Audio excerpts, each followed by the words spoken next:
tous. Ok, ici Christopher, Spirit Autonomy. Spirit Autonomy. Oui, ma tête n'est pas le fruit de drogue ou d'avoir fumé trop de joints. Enfin, de drogue en fait. Hein. Non, c'est la fatigue et les combats, mes amis. Hein. En ce moment, pas mal éprouvé. Pas beaucoup. Je dors pas beaucoup. Je dors pas beaucoup et voilà, il y a pas mal de. Il y a des combats avec les enfants qui ont du mal à dormir, tout ça. Et en fait, comme on a un gros projet de vie avec ma femme, vous voyez le résultat. C'est le spirituel, il blague pas. Faut être centré sur Christ et voilà, j'étais peut-être un peu laxiste en fait hein, au niveau de la parole, à une certaine mesure. Donc en fait, j'aimerais juste aujourd'hui, bon, on va pas parler de, je vais pas parler de ça. Là, c'est juste pour vous témoigner en même temps. Hein. Parce que des fois, les gens ils peuvent voir ma tête et puis se dire, ah là là, les gens, vous savez, ils jugent beaucoup à l'apparence comme ça. En fait, je vais vous montrer, je vais mettre en lumière en fait l'Église aujourd'hui. Il y a beaucoup trop de chrétiens encore. Ça se voit beaucoup dans certaines assemblées, les grandes assemblées, hein, que voilà, j'appelle vraiment, moi j'appelle, qui sont vraiment derrière l'esprit de la religion. Là, j'écoutais encore, enfin j'ai écouté juste 2 minutes une vidéo d'un pasteur, hein, entre guillemets, assez connu là. Je crois que c'est un pasteur africain, Marcelo quelque chose là. Enfin, je dirais pas son nom. Ça parle des trucs de la hein, Jésus revient. Le titre, c'est un titre racoleur. Peut-être que si je retrouve la vidéo, je vous la mettrai là. Voilà. Moi aussi, je vais faire des trucs racoleurs. Hein. Non, c'est très grave quand on parle de, quand on va dire que la marque de la bête, hein, 666. Que c'est ChatGPT, je sais pas quoi, que c'est les IA c'est la marque de la bête, qu'il faut il faut en fait que la lumière s'en aille de la terre pour que les ténèbres viennent sur terre. Voilà, c'est carrément ça que j'ai entendu de la bouche de pasteurs qui sont reconnus mondialement. D'accord? Enfin pour moi c'est pas des pasteurs. C'est très très grave. Ces gens-là vont être confondus, mes amis. Voilà. Je vous renvoie sur tous mes enregistrements que j'ai fait sur À vous les gens du monde. Les enregistrements qui vont venir là, parce que bon, là où je parle, ils sont pas encore en ligne. Sur donc justement où je dévoile en fait tous les trucs antéchrist, ravissement de l'église, tout ça là. Là, je vais y revenir un petit peu. Donc voilà. Ouais. Comme dirait l'autre, fini la parotte. Hein, c'est parti. Ok, donc j'espère que j'aurai assez de stockage. J'espère que vous voyez bien. Donc ici, on est dans Apocalypse 13. Je vais me mettre comme ça, j'espère que ça passera au montage. Alors, donc déjà, on va voir la fameuse marque de la bête, là. Donc regardez ici à partir du verset 11, là. Donc ensuite, je vais monter de la terre une autre bête. Donc elle avait 2 cornes semblables à celles de l'agneau, celles d'un agneau, mais elle parlait comme un dragon. Alors tout ça, j'en ai déjà parlé de ça, hein, mais je vais revenir doucement parce que j'ai un meilleur dévoilement aujourd'hui. Donc en fait, ici, on voit donc une bête, en fait un système, hein, un esprit, qui avait 2 cornes. Elle avait 2 cornes semblables à celles d'un agneau, mais elle parlait comme un dragon. Donc elle était semblable en fait au christianisme, mais elle parlait comme le dragon. Et on a déjà vu en fait que le dragon ici, je vais pas refaire tout le dévoilement, mais bon, on voit dans Apocalypse 12, quand on fait le parallèle avec Matthieu 27 là, t'avais le dragon en fait hein, qui se tenait devant la femme qui allait enfanter. En fait, c'était les gardiens de la loi. C'était en fait les gardiens juifs. Hein, beaucoup se sont trompés, hein, même dans certains dessins animés, certains films, tout ça. Ils vous disent que c'était la garde romaine qui a gardé le tombeau. C'est pas vrai. Je peux vous montrer dans Matthieu 27. Vous pouvez aller voir. Je vous mettrai le verset. C'était bien la garde juive. Et donc on voit en fait que le dragon est apparenté en fait aux juifs, en fait aux pharisiens, aux gardiens de la loi. En fait, d'accord. C'est eux qui attendaient en fait la femme qui allait enfanter qui est prophétisé comme étant en fait c'était Jérusalem qui allait enfanter Christ. Ça là, hein, quand Jésus est ressuscité, en fait dans l'esprit, c'est une femme qui a enfanté. Ok, cette femme-là c'était Jérusalem, qui par la suite après est devenue donc là. Ensuite c'est que ça a fait l'Église. Jésus-Christ a formé l'Église. Bref, a engendré l'Église. En fait la femme qui était l'épouse qui prophétisait aussi l'Église, l'épouse de Dieu, a enfanté Christ et Christ lui engendre l'Église. Ok. Et en fait, donc le dragon se tenait là, le dragon slash les pharisiens, ok, slash les gardiens de la loi de Moïse. Voilà.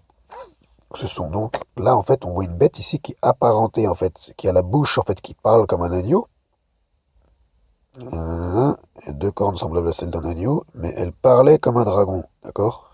Donc elle était semblable à un agneau, mais elle parlait comme un dragon. Elle exerçait toute l'autorité de la première bête en sa présence. Et la première bête ici, donc on le voit plus haut là. La première bête, en fait, c'était... En fait, bon, je vais pas revenir dessus encore une fois. De toute façon, je vous renvoie sur les autres vidéos. C'était Rome, d'accord? C'était Rome, en fait, la première bête. Et, tac, tac, en sa présence, et elle obligeait la terre et ses habitants à adorer la première bête, celle dont la blessure mortelle avait été guérie. En fait, comme on le sait tout ça, que la première bête, c'est Rome, et la deuxième bête, bah en fait c'est les Juifs, hein. C'était les Juifs de l'époque, c'était les pharisiens, tout ça. Parce qu'en fait, de toute façon, en ces temps-là, on le sait, hein, Rome, en fait, à Jérusalem, il y avait deux, vous savez, il y avait le roi, vous voyez, il y avait Hérode, en fait, il y avait le roi juif, il y avait les rois juifs là qui se sont succédés, et il y avait en fait Rome qui était en fait installé en fait à Jérusalem. Jérusalem était sous un peu comme ça sous deux autorités un peu bancales comme ça en fait c'est ce qu'on voit dans Daniel, ce sont les pieds en fait les pieds de la statue qui sont faits de d'argile et de sable et de donc je vais vous prendre Daniel 2 là. Donc oui, ses pieds étaient donc en partie, donc cette statue était immense. Là, là, là, regarde.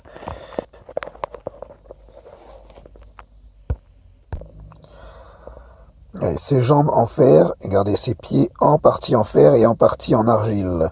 En fait, les pieds de fer c'était Rome et les pieds d'argile en fait c'était les Juifs en fait. Voilà. En fait c'était les deux rois. C'était les deux qui régnaient en fait c'était Pilate et Hérode en fait. La pierre en fait qui a été jetée après, bon là on revient dans l'Apocalypse, la pierre après qui a été jetée justement contre les pieds là et qui ça a fait tout effondrer. En fait cette pierre là qui a été jetée sans le secours d'aucune main, on vous dit après que c'est un cinquième royaume qui vient directement de Dieu. En fait ça c'est Jésus-Christ lui-même, d'accord? C'est Christ en fait, cette pierre là qui a tout détruit. Puisqu'il a dit en fait que il détruirait ce temple. Il a clairement dit en fait qu'il y avait un jugement en fait qu'il devait s'abattre sur Jérusalem, tout ça. Enfin bref, je ne vais pas revenir en détail, encore une fois, je vous renvoie sur tous mes enregistrements, sur À vous les gens du monde et tout, où j'explique pas mal tout ça. Donc voilà, donc cette bête-là, donc elle accomplissait de... Voilà, elle égarait les habitants de la terre par les signes qui lui étaient donnés d'accomplir en présence de la bête. Elle leur disait de faire une image de la bête qui avait été blessée, donc de la première bête, hein, donc Rome, hein, par l'épée et qui avait survécu. Elle reçut le pouvoir d'animer l'image de la bête, afin que cette image... En fait, bon, la bête, là, en question, celle qui était blessée, en fait, c'est plutôt un roi. Hein. Voilà. Et faire tuer tous ceux qui ne l'adoraient pas. Elle fit en sorte qu'on impose à tous les hommes, petits et grands, riches et pauvres, libres et esclaves, une marque sur leur main droite ou sur leur front. Et là, en fait, donc, c'est ça, en fait, le truc, c'est que souvent les gens, donc, ils interprètent cette main droite-là, cette marque-là, je veux dire, donc sur la main droite ou sur leur front, ils interprètent ça de manière littérale. Ils interprètent ça de manière littérale. Il faut comprendre que Apocalypse, je le rappelle toujours, donc c'est la révélation de Jésus-Christ, premièrement. Jean, il a reçu les choses en esprit. Déjà, premièrement, il a reçu les choses en esprit. Il faut savoir que Jean, c'était un apôtre, prophète, mais qui avait été choisi, en fait, premièrement pour annoncer des choses en ce qui concerne les Juifs. Il avait été envoyé vers les Juifs, pas vers les non-Juifs, d'accord? Donc quand vous lisez Jean, que ce soit les épîtres de Jean, que ce soit même l'évangile de Jean, ou les épîtres de Jean, ou Apocalypse, c'est le même homme qui a écrit, beaucoup en fait vous diront, non, c'était pas le même Jean. Dans cette Bible-là, dans celle-ci là, et ben si vous allez voir à chaque fois les en-têtes d'ici là, des trucs comme ça, ils vont vous dire que c'est bien Jean là qui a, hein, c'est écrit là, d'accord. Jésus-Christ à son serviteur Jean, durant un séjour, se présente comme une révélation de Jésus-Christ à son serviteur Jean, sur l'île de Patmos. On estime traditionnellement qu'il était redirigé par ce disciple et apôtre de Jésus, d'accord. D'accord. Et ça, là, c'est une Bible moderne. Il y a des Bibles, oui, peut-être plus anciennes, enfin, un peu moins récentes qui vont vous dire, et d'autres qui vont vous dire que c'est pas le cas, et d'autres bizarrement bien plus anciennes qui vont vous dire que oui, c'était le cas, en effet. Hein. C'est pour ça que j'aime beaucoup cette Bible-là, parce qu'elle se rapproche plus des textes qui ont été plus inspirés, plus d'origine, en fait. Voilà. Donc non, c'était pour moi, de ce que j'ai, la révélation que j'ai, c'est que c'est que c'est le même Jean qui a écrit les épîtres, qui a écrit l'évangile de Jean et qui a écrit, voilà, qui a reçu en fait donc l'Apocalypse, hein, ok, la révélation, le dévoilement. Donc ici pour revenir aux marques, la marque là, donc main droite ou sur leur front, en fait, il faut comprendre que quand on parle du front là, en fait dans l'esprit, en fait on te parle en fait en fait justement de l'esprit en fait, du mental, tu vois, quand on te parle du front, de la tête, en fait quand on te parle de la marque, d'autres traductions te disent en fait c'est un sceau. Et quand on te parle de sceau, en fait dans les Écritures, là ce serait vraiment trop long, hein. Je pourrais vous montrer dans Ézéchiel tout ça. En fait, quand on te parle de sceau, quand on te parle d'une marque, que tu es marqué dans l'esprit, en fait tu es marqué par un esprit, c'est un esprit qui t'a localisé, tu vois. Et donc en fait ici, ensuite quand on te dit en fait, donc ainsi personne ne pouvait acheter ni vendre sans avoir la marque, en fait c'est-à-dire sans avoir l'esprit, sans avoir en fait le sceau, sans avoir en fait la marque spirituelle, tu vois, sans avoir en fait avoir été en fait saisi par cet esprit, ça veut dire avoir été localisé en fait, sans avoir été localisé par cet esprit, c'est-à-dire le nom de la bête ou le nombre de son nom, d'accord. Il dit, excusez-moi, il faut ici de la sagesse que celui qui a de l'intelligence donc déchiffre le nombre de la bête, car c'est un nombre d'hommes, son nombre est 666. Et comme nous en Christ, voilà, le protestantisme nous a appris quelque chose, hein, c'est sola scriptura, hein, c'est important d'être toujours, sola scriptura ça veut dire l'écriture seule. Premièrement, mettre toujours l'écriture en premier, et cette chose-là vient en fait de Paul, hein, qui nous le dira je crois que c'est dans 1 Corinthiens 6, hein, où il dit en fait j'ai appris à ne rien savoir que autre chose que ce qui est écrit premièrement, tu vois. Beaucoup en fait, ils oublient que l'écriture se confirme toujours par elle-même. Il faut savoir que ce chiffre-là, 666, on le retrouve ailleurs. Sauf qu'en fait, comme il y a beaucoup de traductions, il y a beaucoup de traductions maintenant, d'ailleurs comme celle-là, hein, qui en fait ont traduit directement ils ont directement en fait transcrit, converti en fait les choses. Eh bien, on peut voir ici quand on va par exemple dans 1 roi, ici on est dans 1 roi 10 et au verset 14. Et je vais devoir ici malheureusement, enfin ou heureusement, donc continuer juste en audio.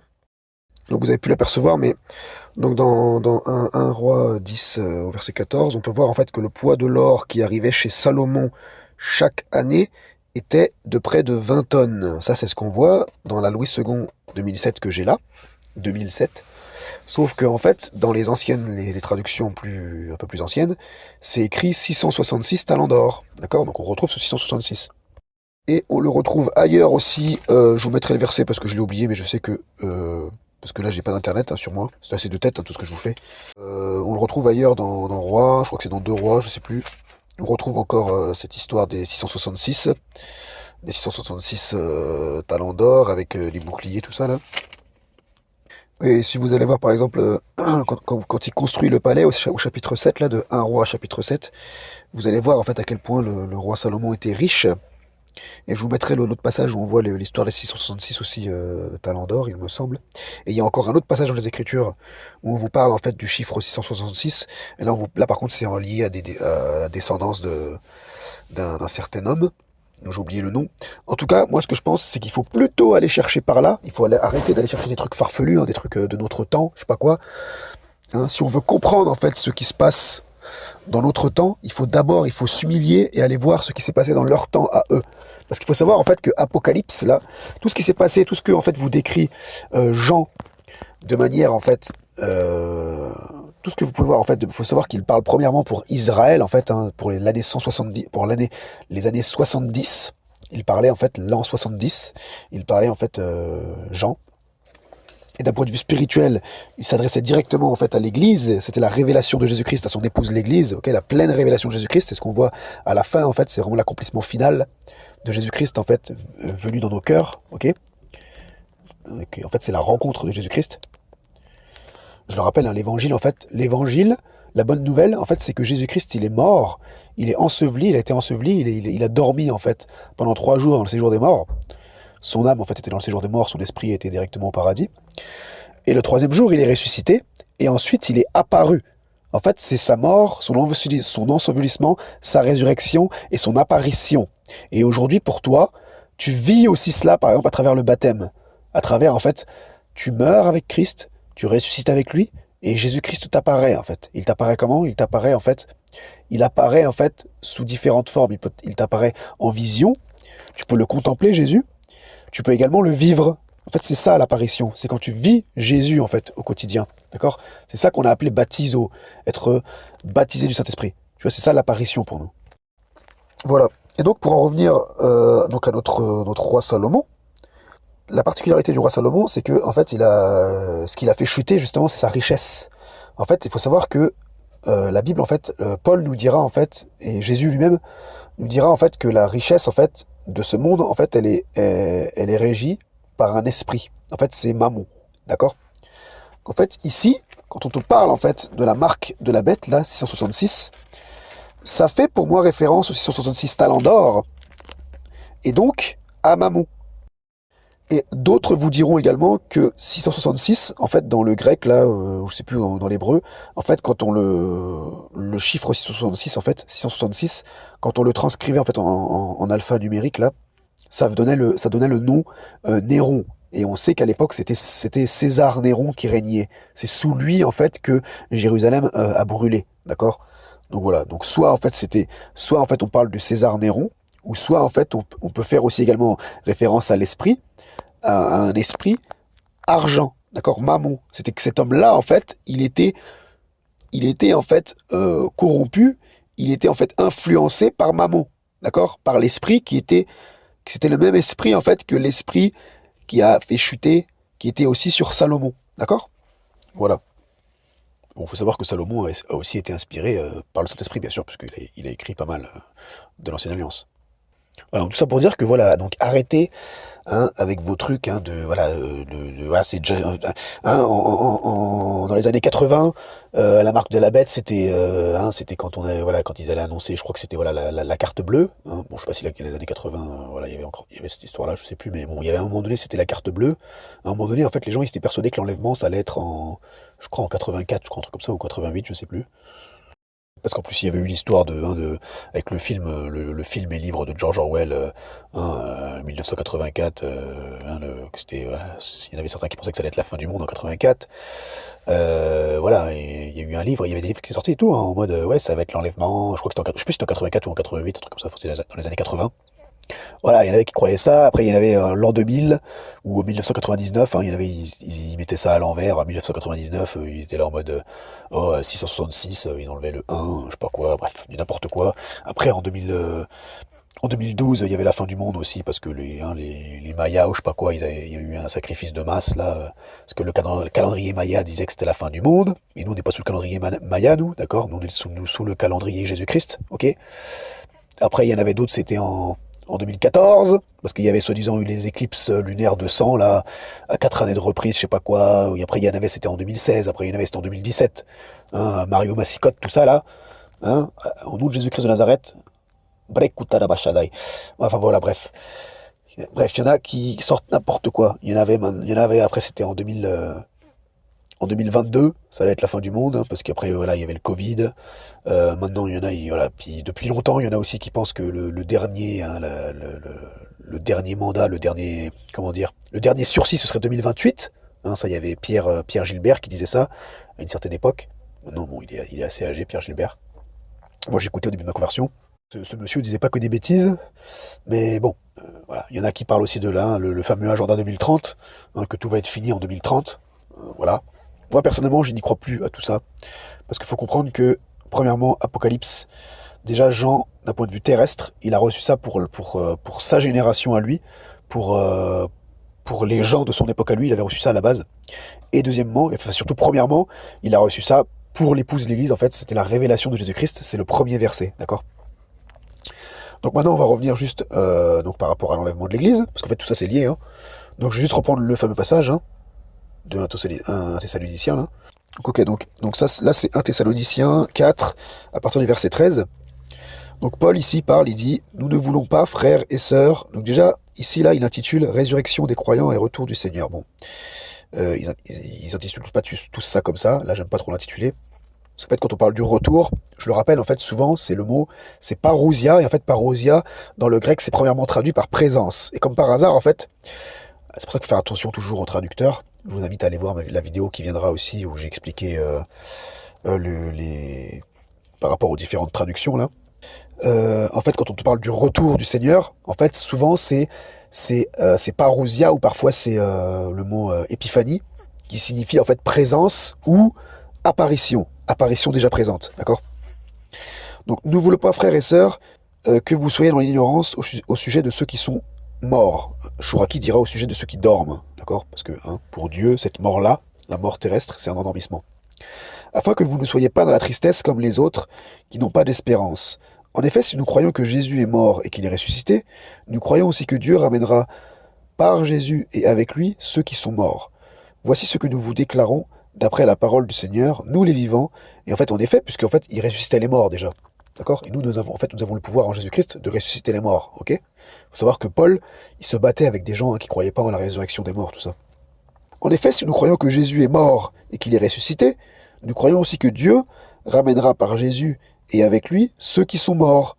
Voici ce que nous vous déclarons d'après la parole du Seigneur. Nous les vivants, restés pour le retour du Seigneur, pour l'apparition, pour la présence du Seigneur, nous ne devancerons pas, ou nous ne devançons pas, parce qu'en fait, les Écritures, c'est pareil, souvent c'est écrit au futur, mais en vérité, à la base, c'était écrit au présent. Donc, nous ne devançons pas, ok, ceux qui sont morts. En effet, le Seigneur lui-même a un signal donné à la voix d'un archange et au son du chauffard. C'est écrit la trompette, mais c'est le chauffard, en fait, c'est la corne de bélier, c'était ce qui annonçait un combat. Le chauffard de Dieu. Donc, descend du ciel. Donc, ceux qui sont morts en Christ, ils ressuscitent premièrement.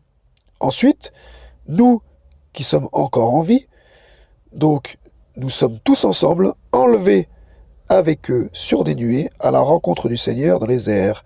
Et en fait, le terme là, en fait, tout ce truc-là, en fait, vous le cassez, toute la doctrine en fait de l'enlèvement de l'Église qui est basée que sur ce verset-là, quasiment. Vous la détruisez en fait quand vous allez voir la traduction, en fait, le strong, en fait, les strongs du mot là, à la rencontre. Ce même terme-là, vous pouvez le trouver que 3 fois dans les Écritures. C'est le mot apathesis, apathésine, là, dans le grec. Vous le retrouvez, en fait, dans Matthieu 25, avec les 10 vierges, quand elles vont à la rencontre du Seigneur. Et vous le retrouvez aussi, c'est dans Acte, je crois que c'est Acte 27, sinon je vous mettrai le verset. Quand, en fait, c'est quand les disciples, en fait, ils vont à la rencontre de Paul. En fait, ce terme-là, apathésis, ça désignait, en fait, quand quelqu'un allait, en fait, à la rencontre de quelqu'un d'important. Souvent, c'était un haut dirigeant, un roi ou autre, ou quelqu'un, en fait, un messager, et en fait, qui le ramenait vers là d'où il vient, vers là. C'est-à-dire que c'est comme si moi, en fait, je vais vers ma femme, je suis là dans la voiture, je vais vers ma femme, qui est à l'extérieur, et je la ramène dans la voiture avec moi. C'est de ça dont on vous parle là. Ici, donc, on vous dit, en fait, nous les vivants, ensuite, nous, donc les vivants, nous allons donc ensemble à la rencontre, en fait, enlevés avec eux, donc à la rencontre, en fait. Donc, nous allons le chercher. En fait, le terme qui serait plus exact, ce serait de dire le chercher. J'ai déjà parlé de ça, ce serait de dire nous allons donc le chercher et le ramenons dans le lieu là où nous sommes nous, pas là où il est lui. D'accord? C'est pour ça également que dans Acte 1, quand on te dit, en fait, dans Acte 1, je vais te reprendre le passage, quand on nous dit, en fait, que Jésus, il est monté au ciel, regardez, écoutez bien, donc Acte 1, verset 9, là, donc il dit, bon, je vous laisserai lire le passage, mais ça dit, après avoir dit cela, il s'éleva dans les airs, et pendant qu'ils le regardaient, une nuée le cacha à leurs yeux, et comme ils avaient les regards fixés vers le ciel, pendant qu'ils s'en allaient, 2 hommes habillés de blanc, donc en clair des anges, leur apparurent, donc c'est des êtres célestes, hommes de Galilée, et donc ils leur dirent, hommes de Galilée, pourquoi restez-vous à regarder le ciel, là, ce Jésus qui a été enlevé au ciel du milieu de vous, c'est écrit en fait qu'il reviendra, donc il revient même de la même manière que vous l'avez vu aller au ciel, ok? C'est pas écrit qu'il va revenir du ciel, c'est écrit qu'il reviendra de la même manière que vous l'avez vu aller, que vous l'avez vu s'en aller, de la même manière, c'est-à-dire d'en bas, d'accord? Et si tu veux que je te prouve ça, eh ben tu vas dans, en fait bizarrement tu vas dans le chapitre juste après le chapitre de 1 Thessaloniciens 4, et ben t'as 2 Thessaloniciens 1, ok? Enfin, c'est après le chapitre du chapitre 5, pardon. Déjà c'est écrit hein, dans 1 Thessaloniciens 5, déjà c'est écrit en ce qui concerne les temps et les moments, vous n'avez pas besoin, frères et sœurs, qu'on vous écrive à ce sujet, ok? Deuxièmement, deuxième chose, Paul, il parlait bien, à ce moment-là, il parlait aux gens qui étaient à côté de lui. Pourtant, Paul n'a pas été enlevé au ciel. D'accord? Donc déjà, il y a un truc déjà, il y a un truc bizarre là. Vous voyez? Deuxièmement, quand vous allez dans 2 Thessaloniciens au chapitre 1, ça c'est des choses que je répète, hein, j'ai déjà parlé 15 000 fois, hein, et au verset 10, mais on va prendre même au verset 9, au verset 8 même, enfin, de toute façon, je vous laisserai lire le passage, hein. On va prendre directement au verset 10, en fait, c'est écrit, donc lorsqu'il viendra ce jour-là, pour être célébré parmi ses saints, et admiré parmi tous ceux qui auront cru. Or, vous avez cru à notre témoignage. En fait, là, le parmi, là, je vous mettrai une autre traduction, je vous mettrai la Osterwald et je vous mettrai la Chouraki. C'est écrit, en fait, quand il viendra pour être consacré au dedans, où c'est écrit en tous ceux qui lui sont consacrés. D'accord? Pour être contemplé. C'est écrit, en fait, quand il viendra pour être contemplé en tous ceux, au dedans de tous ceux qui lui sont consacrés. D'accord? Donc en fait, en nous. Ok? Donc voilà.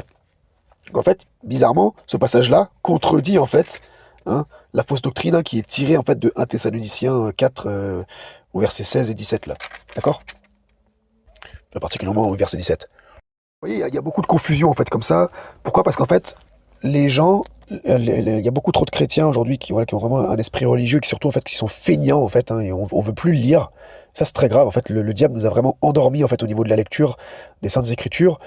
Et en fait, c'est écrit en fait que Dieu fait grâce aux humbles. Et la première base en fait, la première preuve en fait d'humilité, moi je vous le dis en Christ, hein, de par mon expérience, la première preuve d'humilité qu'un chrétien peut faire preuve, le fruit en fait de l'humilité pour un chrétien, vous allez voir en fait que c'est premièrement de consacrer en fait plus de temps pour son Seigneur, pour Jésus-Christ, de tout remettre toujours à lui, et surtout d'aller voir nos pères, ce qu'ils ont écrit, d'accord? Ce qu'il a été écrit d'eux, ce qu'ils ont vécu, d'accord? En fait, d'aller aux Écritures, de lire, en fait, en clair. En fait, lis ta Bible, d'accord? Si tu veux être humble, en fait, en Christ, la première chose, va lire ta Bible.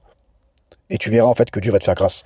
Et en fait, tu verras que tu vas pas te faire avoir, en fait, par des bêtises, parce que mes amis, que ce soit un pasteur Marcelo, machin, que ce soit même Curry Blake, que ce soit même moi, que ce soit même, je sais pas qui, Tartampion, en fait, mes amis, l'homme, il peut toujours être inspiré par un autre esprit que le Saint-Esprit.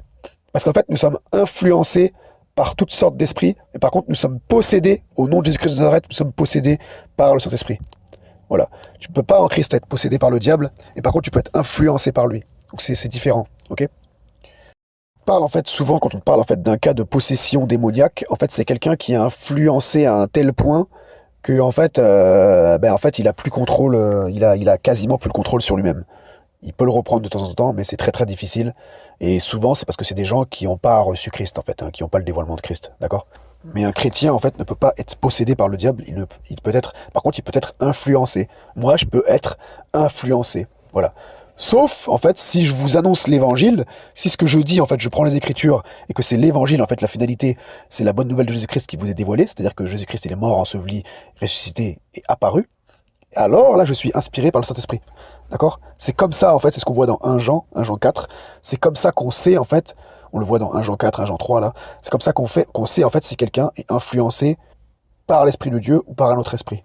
Enfin, par un esprit de Dieu, un ange, ou le Saint-Esprit directement, ou par un démon. Ok? Ou par un autre esprit, un esprit de mort, ou voilà. Voilà. Donc en tout cas, voilà, j'espère que ça aurait été très clair. Voilà, donc cette vidéo, donc voilà, je vous ai montré clairement hein, comment on détruit hein, ces fausses doctrines là. Donc voilà, donc la marque de la bête, mes amis, non, c'est pas les IA, c'est pas les trucs matériels. Premièrement, c'est un esprit. Et moi, je pense clairement que c'est l'esprit argent. Et cet esprit, du coup, c'est un esprit, comme dirait un frère, il peut être dompté. C'est pour ça qu'il n'y a pas de souci, en fait. Hein. Tu peux avoir des millions en Christ.